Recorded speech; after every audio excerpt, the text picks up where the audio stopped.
All right, guys. Zach Jones here, alongside star of the Disney Sus original series, Secret Invasion, where he plays Dick Fury, aka the one-eyed purple Peter Eater. That is an awesome name, Dick Fury. Once again, that's on Disney Sus. You'll suspect you ordered the wrong streaming service. Enough of that nonsense. This is going to be mostly spoilers as we go through the show, the episode. But what would just it's always hard to like gauge a series just from like one episode. But spoiler free, like what did you think of this first episode? I thought it was it laid out everything we needed to know. Like I thought it was good in the exposition dump. We I think it's a fairly compelling storyline. We don't know how deep it goes yet, and we don't know, basically the expanse of it all. But we've got some idea as to what's going on. We know that there's these scrolls that are shape shifting, and they're using that to make headway into the U.S. We're figuring out how far that extends and all, but it's interesting seeing like how there's personal connections in it. I do think the personal connection is a little bit convenient. I think I know what you're talking about. Yeah. I also had there's convenience in all these superhero movies. Like I also forgot to mention in Spider-Man Across the Spider-Verse. Okay. Slight spoilers alert if you haven't seen Spider-Man yet. But yeah, go ahead. We're going to get into spoilers here in a second anyway. Indian Spider-Man, he ends up saving his girlfriend in the middle of Mumbai. Right. Where there's an attack happening, and he saves her father too, which I thought was very convenient. Like that's got to be a city of 20 million, right? More or less. Right. So, and in this case, the rebels, they're very familiar with the heroes, and it just seems like such a small world once again in Marvel. People just keep running into each other. Yeah, you're right. Those kind of conveniences do happen a lot. In fiction in general, but definitely across the superhero spectrum. Let's run down the cast real quick. So we got Samuel L. Jackson as Nick Fury. Ben Mendelsohn as Talos, Cobie Smulders as Maria Hill, Kinsley Ben-Adir as Gravik, Emilia Clarke as a character we'll get into in a bit, Olivia Colman as Sonia Fallsworth, Don Cheadle as James Rhodey Rhodes, Martin Freeman as Everett K. Ross, and those are all the main players. Okay, so let me go to my notes here. All right, so we're going to break down the whole episode here. So we open the show in present-day Moscow. Agent... right off the bat, did you... Because anyone... I immediately thought that Agent Ross here was a Skrull. Yeah. Just because, from the simple fact that if you've seen Wakanda Forever, at the end of that show, he's kind of wanted by the U.S. government, and the Wakandans break him out of a police convoy or whatever. So I'm like, wouldn't he be in Wakanda, being protected by them? So immediately, just because of knowing that, I'm like, okay, this is a Skrull. So Agent Ross meets with this Agent Prescott in a room with a conspiracy board. This is a cliche that's in so many movies, but how many conspiracy theorists actually have the cork board and all the strings and all the newspaper articles and all that kind of with junk? all the software available today? There's too much. You don't need that anymore. Yeah, nobody's digitizing their conspiracies. You'd think ChatGPT would be their number one, weapon against all this conspiracy, figuring it all out. But yeah, I thought that. But it is what it is. So Prescott says that there was 5 terrorist attacks in the past year, all claimed by different groups. So his theory is he thinks someone is architecting a world war, basically doing all these false flag operations to get different countries mad at each other. And he believes that it's the work of Skrulls. Ross says that the Skrulls are our allies, and they only contact people through Nick Fury, who is currently on like the what they call Saber in this show, which I believe in the comics they call Sword, which is like the big like space station that kind of monitors alien activity. Yeah, there's Shield and there's Sword, and Shield is like the on-planet like defensive kind of unit, and I guess Sword is supposed to be like the more space-bound offensive unit. I guess so. I mean, that's kind of what you think when Sword and Shield. Like the Sword would be the more offensive one. Yeah. So Prescott gives Ross this device containing evidence of a big upcoming attack. He says, now I thought this was a little bit weird because, like, he says he doesn't claim like the agency he works for, but he trusts Ross. And then Ross, I forget what his exact line is, but he basically claims that the evidence will go where it belongs. And I don't know what tips Prescott off here, but Prescott then like immediately attacks him. Yeah. So do you know like because he's like, oh, I trust you, and then he like immediately like ends up attacking him. So I was a little confused. I mean, he just gave him like a shady answer. He was like, "I'll show this to Fury," but like, it just seemed like that was such a like you don't know where Fury is, do you? Like, have you have contact with him? Like, it just seems like Fury's been avoiding everybody. Like. It just seemed like such a wishy-washy, like, oh, I'll take this for now and show it to Fury. That seemed like such a suspicious. Tipped him off. Yeah. Okay. Anyway, they get in this short scuffle where they end up on the floor, rolling around, and then eventually Ross shoots Prescott through the chest and kills him. So Ross leaves, and we see that he's being followed by some sort of mysterious figure. He calls Maria Hill for an extract. And she's like, oh, you're so many blocks, like 6 blocks away from me, so you got to run. So Ross, he runs, and the guy following him starts to chase him. And the guy has like a Russian accent, so we think, maybe this is, they're in Russia, so we're like, okay, who's this guy? So eventually, like, I don't know if Ross thought he could actually, like, live through this jump or whatever, right. But he like ends up jumping off of this building that he was chased onto, and just like dying. Yeah. Right in front of Maria Hill.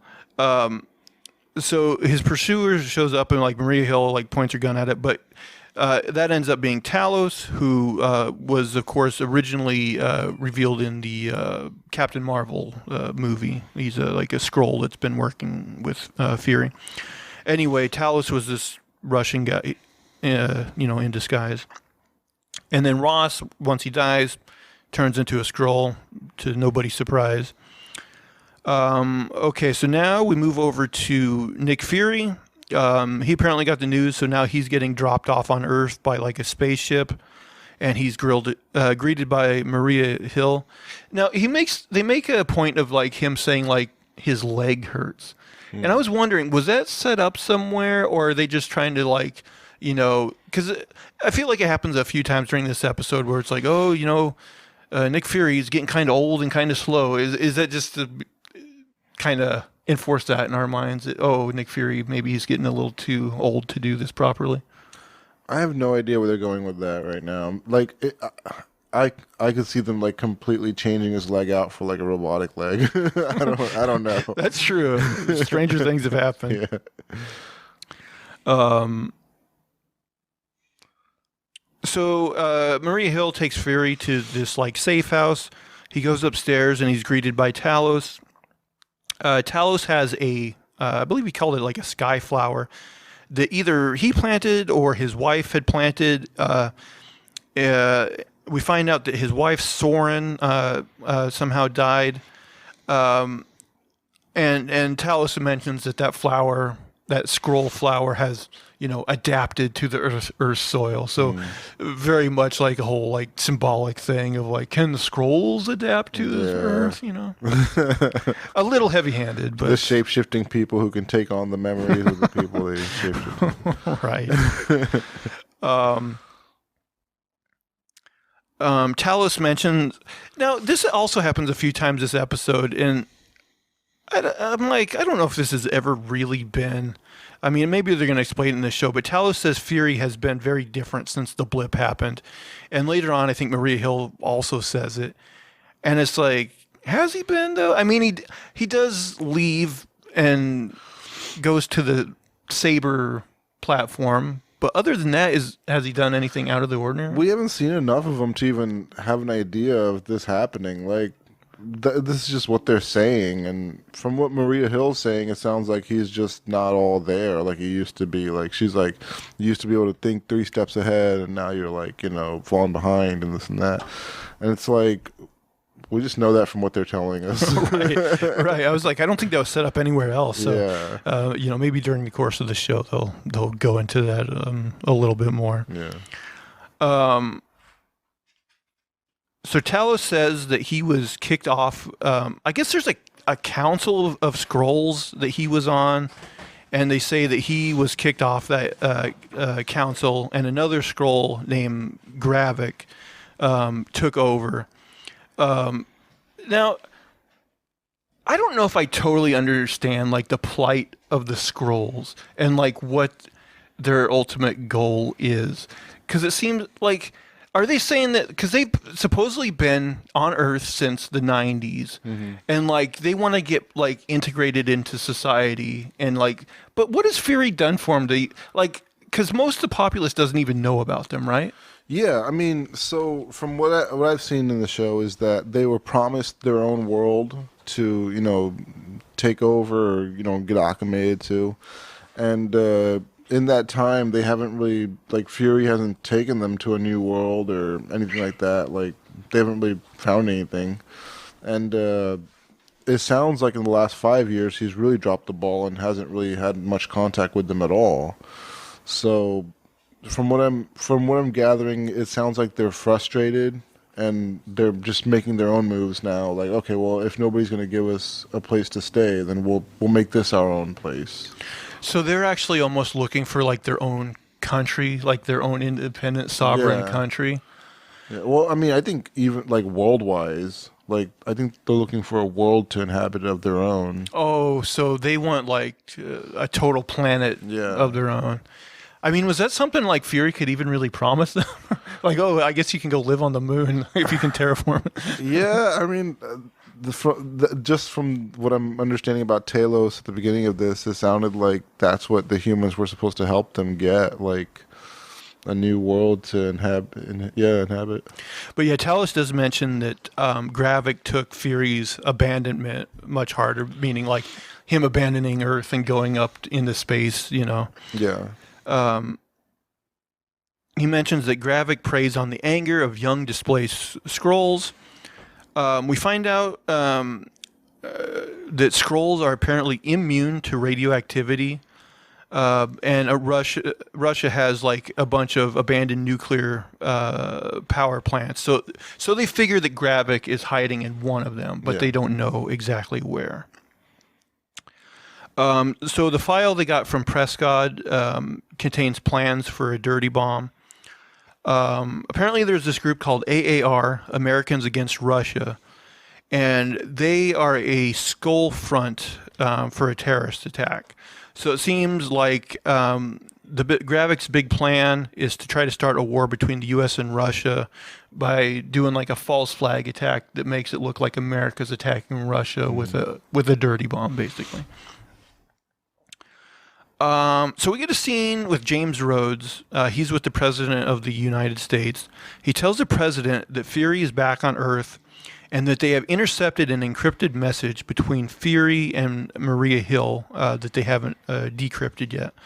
But since they can't get a hold of either of them, they can consider them to be AWOL. I don't know what exactly to make of this because... Saber's certainly like a U.S. government type thing, right? Mm-hmm. So I don't know. They're saying that since Fury made it back to Earth, he's broken up contact and gone rogue. Is that what they're saying? And like, I don't know why Fury would necessarily do that because I would think he would want like the resources of S.H.I.E.L.D. or the U.S. government on his side. Yeah. So I don't know. Yeah, that doesn't make sense to me either. I don't know if that totally makes sense. Yeah. So Fury says he's going to go for a walk. So he goes for a walk, and I guess it's worth mentioning that he sees various people, because this will kind of come back into play later. Like, he sees this lady on a park bench. He sees this little girl playing with a ball. And then right after that, he's black bagged by these men and thrown into a van. So when he's unbagged, we find out that Fury's captors work for a lady named Sonia, a British agent. And she turns around to give him a drink, and he instantly puts like a small camera on like this owl statue to spy on her. He asks Sonia what she knows about. I forgot to set this up, because during that scene with Maria Hill, Talos, and Nick Fury, they did mention something about this heist that they thought Gravik was behind, where like some possible weapons or, I don't know, bomb components maybe were stolen. But it was a very quick scene, but it comes back right here. So Fury asked Sonia if she knows about a heist of a black market storage facility in Kazakhstan. Sonia claims she doesn't know, but Fury says he knows that she's lying and that she knows something about it. Fury suggests that they work together, but Sonia says that he's lost his edge. So this is another thing where she's like, "Oh, Fury, you're getting too old in the tooth. You don't. if it was your young you would have already known what was stolen in Kazakhstan." Like, it makes it sound like Fury is like this aging basketball player that everybody sees like slowly falling apart, but we never saw it. So I don't know. It really does. Something that I guess takes some of the steam out of this whole series is we know for a fact, just from the trailers, that Fury is going to be in the Marvels movie. Yeah. So, it doesn't seem like he's going to die unless we find out for some reason he does die, but like Talos becomes him to keep his thing going, which I guess is a possibility. But man, you would think eventually though, like Nick Fury, Sam Jackson, like they're gonna have to write him out of the MCU eventually. Yeah, he's like 70 something. Right. So, but who knows? So now we move. A man walks up to a gate, looking like a human, and he's greeted by, there's two guards on the opposite side, and then Emilia Clarke shows up. So the Skrull's name is Beto, and Emilia Clarke's like, "I want to see your true form." So he shapeshifts, and he is indeed a Skrull. And she says, "Welcome to New Skrullos," which isn't a very original name. Yeah, very lame. But there you go. So this is a facility somewhere outside of Moscow. I think maybe there was a thing on screen that said how many miles or whatever, but somewhere on the outskirts of Moscow. So Emilia says, so they go to this compound. It turns out to be Gravik's compound. This is where he's hiding. Emilia Clarke's character says, "Warriors get to leave the compound." So she's like, "You get to choose. You can be a warrior for the cause, or you can just be like a regular person. But if you're a regular person, like you're trapped here, basically. You got to stay in the compound. If you decide to be a warrior, you can go outside of the compound." So we find out that the Skrulls have machines that allow them to take the memories of any humans they catch, so that they can blend in better. Yeah.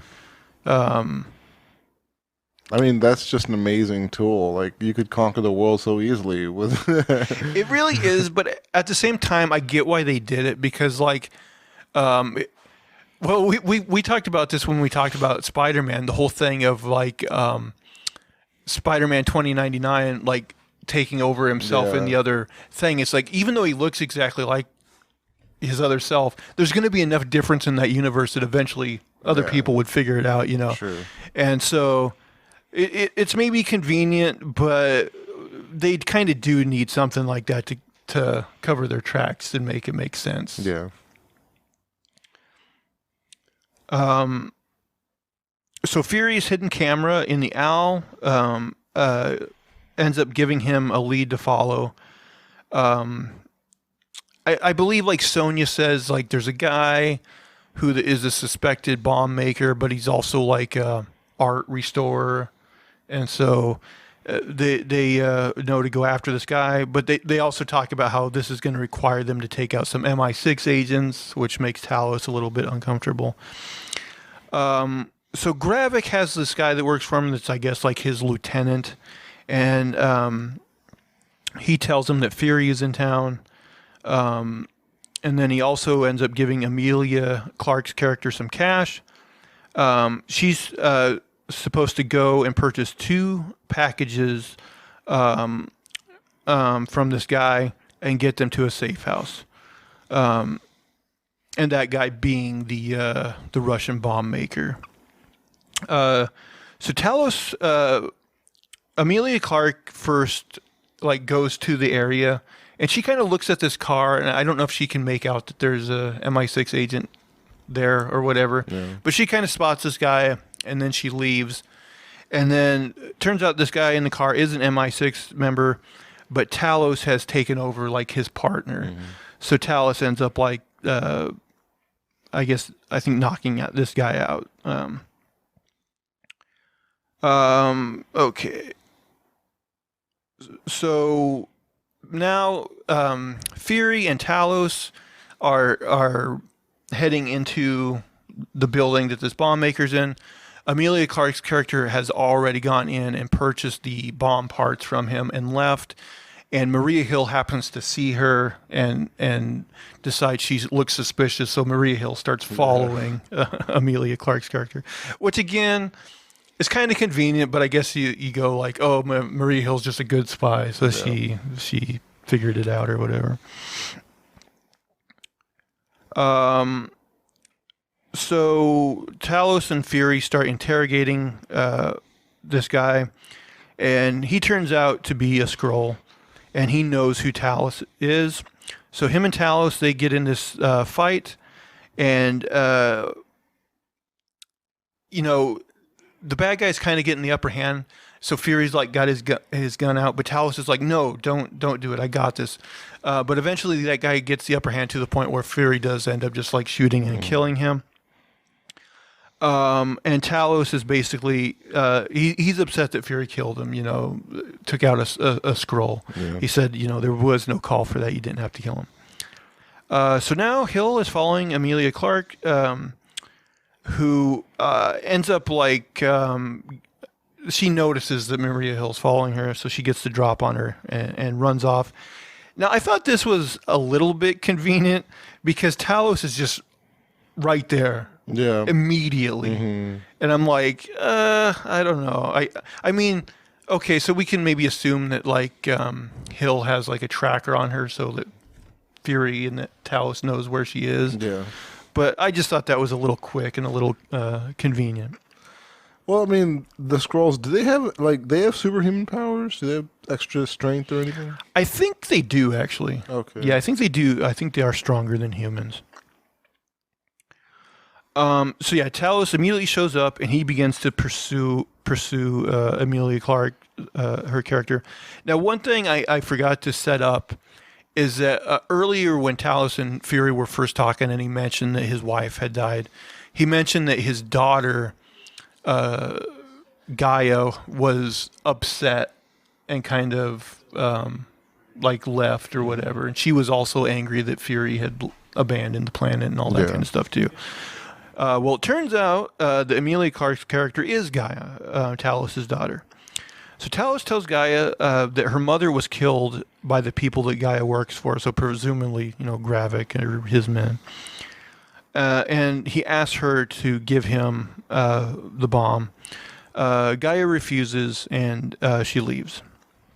And then we see her kind of go on this street corner and break down about her mother dying because she, apparently she didn't. That's when she found out. It was when Talos told her. Okay, so Fury goes into this bar, and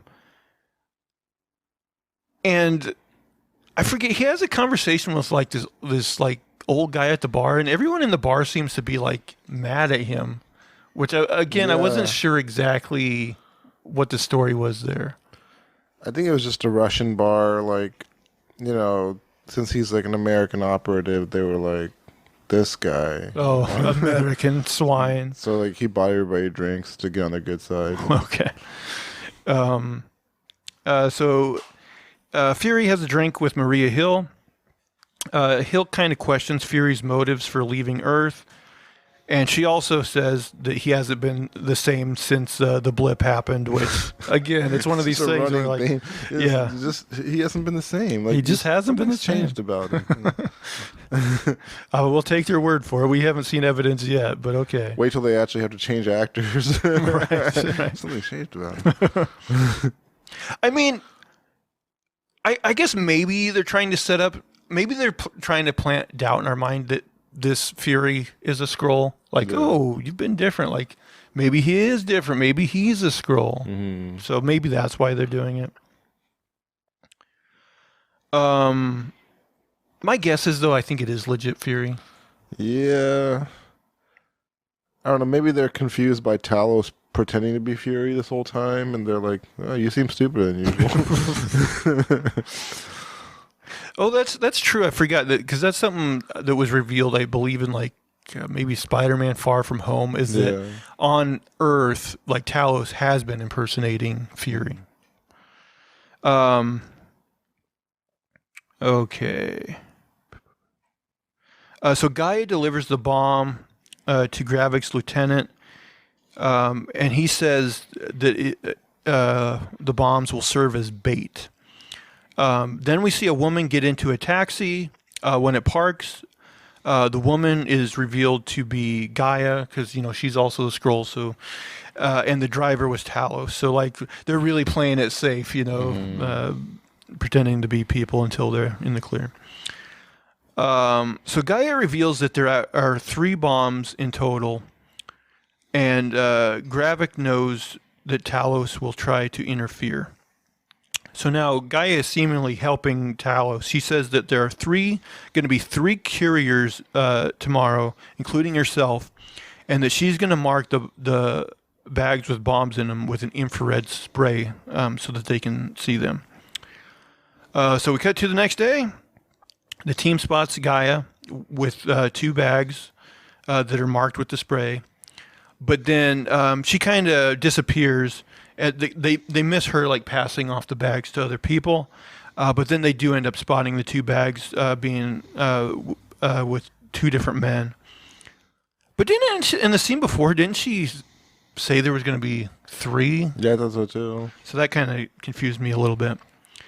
But anyway, the 2 men are going in different directions. So Talos follows one, Maria Hill follows the other, and Fury's just kind of on the lookout, looking over the whole scene. Fury ends up seeing the little girl with the ball that he had seen earlier in the show. He follows her. She ends up changing into the guy at the bar that was like giving Fury some stuff, or, like, you know, seemingly was mad at Fury. And then he also turns into the woman Fury saw on the park bench earlier, and then finally turns into Gravik. Now I got a question then. Does that mean that all those people that Fury saw either were Gravik or were Skrulls reporting to Gravik? Because how else would he know to turn into those specific people that Fury had already seen? Yeah, I thought they were all Gravik. I don't know.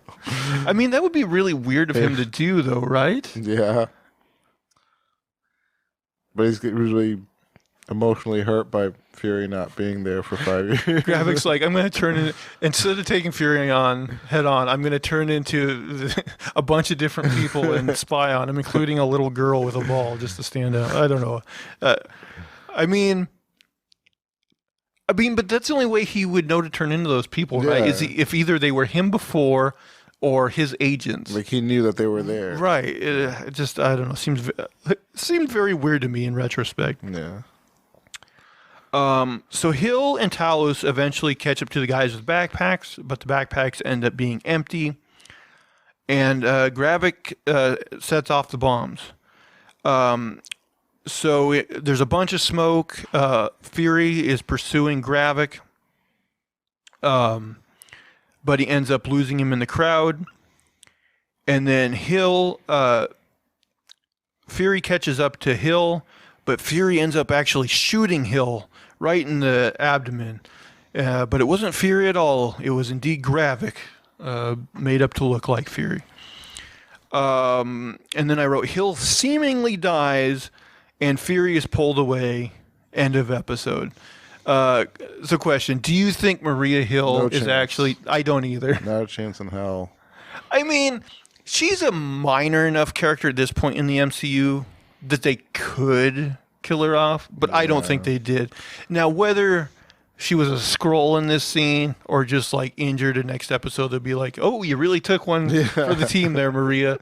I don't know, but I don't think she's dead. I don't think she's dead, yeah. I think she'll be back. Because honestly, just how we talked about, like, eventually Sam Jackson's, getting older and they're going to have to write. They're still going to need, like, that kind of a character. Yeah. And I think it would make sense if Maria Hill was eventually, like, the lead spy or whatever, right. The person that has that role. Yeah. Unless Cobie Smulders is just like, oh, I've been doing this forever and I'm tired of it already. I don't know. I wouldn't think so, but who knows? Yeah, she's making that Marvel money. Yeah. So, I mean, I think eventually that, Emilia Clarke's character, Gaia, will probably eventually end the series as, like, a good guy. Yeah. But seemingly here, like, she did dupe them.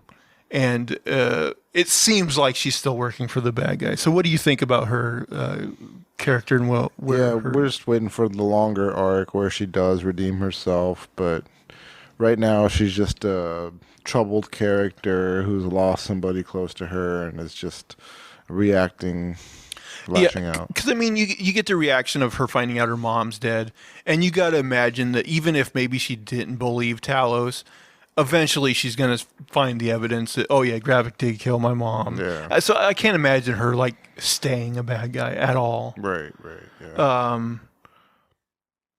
But, yeah, so this first episode, I think, was just fine, but I do wonder, like, if this series can turn, like, from fine to great.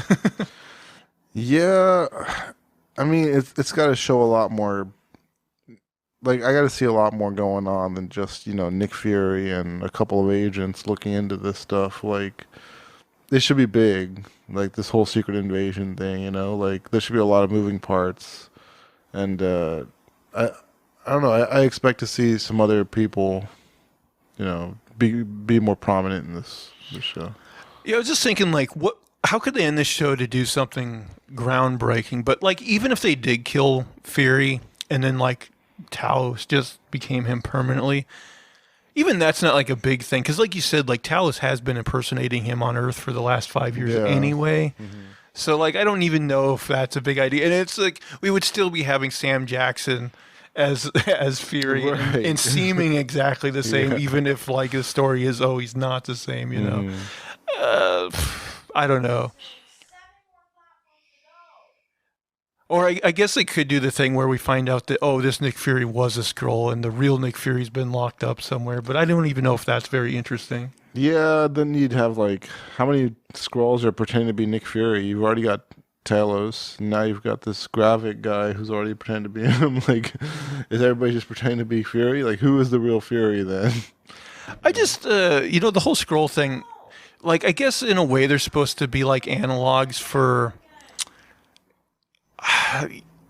almost like refugees, I guess. Yeah. But I'm like, if the populace as a whole doesn't really know about Skrulls, how can they really gain any ground? So maybe that's what's going to happen at the end of the series, is just like the whole population will know that Skrulls exist. Yeah, I think so. I mean, I guess that would be something. I mean, just give them a little place. That's what it's going to end up being, right? They'll give them some fake island in Marvel, like in the comics, how the X-Men had like Genosha or whatever. Right. Yeah. It'll be one of those things, right? Yeah. So what would you give this particular episode on a scale of 1 to 10? I'm thinking I'll give it like a 6.5. I think it was solidly like okay. Yeah, I'd give it like a 5.5. Like I'm hoping the best is yet to come. Yeah, it wasn't a bad start. It just to me it was kind of setting up things, which it has to do, but maybe a little middle of the road. Yeah, I do hope like pacing wise, like they finally, because that's something like we talked about with like Miss Marvel and She-Hulk is like we would get halfway through the series and we're like, how are they possibly going to wrap this up in a satisfying way? And it was like eventually found out, oh, they weren't. Right. But so I'm hoping the pacing of this show will be a lot better than those shows. Yeah, same here. But yeah, let us know in the comments below what you thought about this episode and if you're excited for the remainder of the series. We hope to keep doing these reviews. Although next episode, AJ, will be our 150th episode. All right. And I believe if our schedules can work out and everything, we'll also be reviewing Indiana Jones and the Dial of Destiny, which should be fun. What do you think? Now, you've only seen like one of the Indiana Jones movies, haven't you? Yeah. Like Temple of Doom? Yeah. So I'll be interested. We watched the one that we thought was about Indian people. It was kind of about Indian people. It was a documentary, so it'll be interesting to see your perspective on that movie, not having seen all the other ones. But yeah, we hope you guys will tune in for that big 150th episode. AJ, are you back on Twitter yet? No, they're still killing cats on there. Man, I'm lucky that never came through my feed. But anyway, we thank everybody for joining us today. Like I mentioned earlier, please leave comments, thumbs up, subscribe to us both on the YouTube channel and on the podcast in audio form on your podcast service of choice. And if you want, you can come and follow me on Twitter at Zach Jones Live, ZachJonesLive. But that is going to do it for all of our shenanigans and poppycock this week. Please, please, please tune in again next week. Bye, guys. Take care.